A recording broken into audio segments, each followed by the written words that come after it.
Magandang umaga po. Welcome po sa ating Take 15.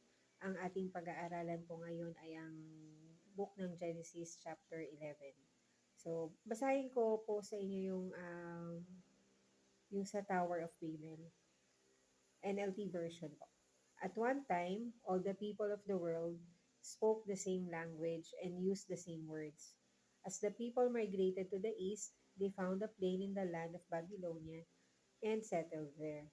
They began saying to each other, "Let's make bricks and harden them with fire." In this region, bricks were used instead of stone, and tar was used for mortar. Then they said, "Come, let's build a great city for ourselves with a tower that reaches into the sky.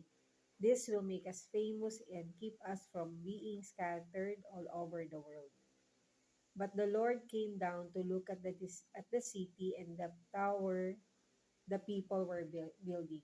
"Look," he said, "the people are united and they all speak the same language. After this, nothing they set out to do will be impossible for them. Come, let's go down and confuse the people with different languages.